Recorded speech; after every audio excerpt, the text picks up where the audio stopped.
All right, let's give this moldy shed a little makeover here.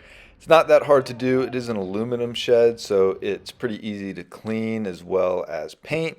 We're going to start with some 30-second outdoor cleaner. I'll have a link to any of the products that I use below in the comments as well as in the description. But I've used this multiple times. I have another video with cleaning my pavers. I love to just spray it around the house because here in Florida, it gets very wet. There's a lot of rain. If you have a lot of trees, it can trap the moisture and build up mold and mildew. It's a 1-to-1 ratio, so I put about a half gallon into the pump sprayer with another half gallon of water.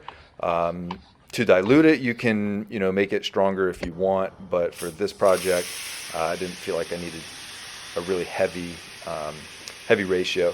So as you can see, you just take the pump sprayer and we are going to douse the entire shed, anywhere where this mold and mildew is building up.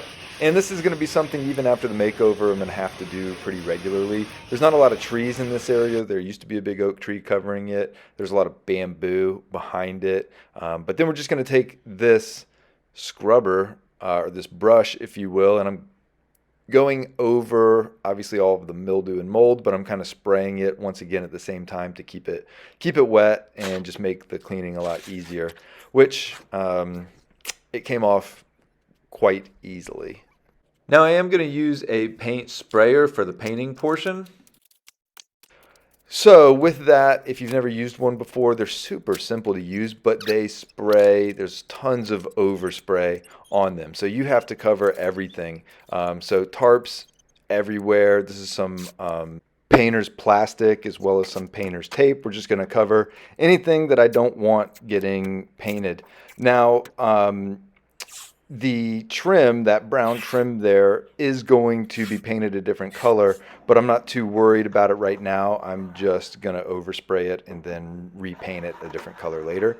The hinge, there's a long hinge that runs down this door, and I do not want to just coat it with paint. So I put a piece of painter's tape over it and then used my blade to cut off the excess, and then that's what it looks like. I have a before and after, so stick around at the end and you'll see me peel that off. And it does a pretty good job, not perfect. This is just your basic painter's tape. The Wagner paint sprayer, again, is electric. It's phenomenal.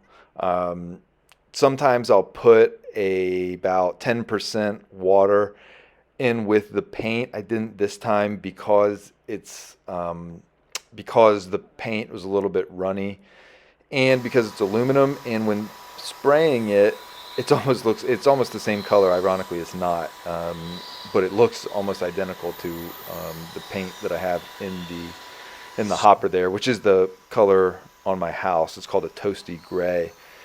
And I'm overspraying here like crazy because, again, I'm going to go back and repaint that trim and tape it off, so I don't really care.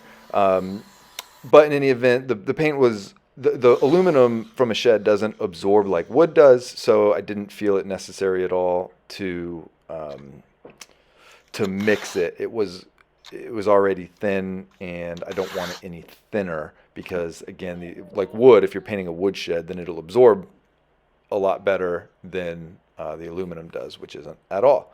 So this is the gray. I'm just going to go back over what I've already painted here, and I didn't mind kind of the overspray just to basically prime it a little bit and get that brown covered up so that the gray coats a little bit better. And then I painted the door black. I don't know if I'm going to keep this or if I'm going to paint it back to the toasty gray. My front doors are black, and with a black roof and the black trim, I have some black shutters, it matches, but I'm not sure with this large door, no other black accents, that I really like the door painted black, but I tried it anyway. And again, I painted the shed to match my house, so these are actually the same colors as the house. And then you can see peeling off the paint, it did a really nice job, even though it was just basic paint, or a basic painter's tape, nothing special like the frog tape or anything. And there's the before and after, so you can see it did a pretty good job of covering everything up.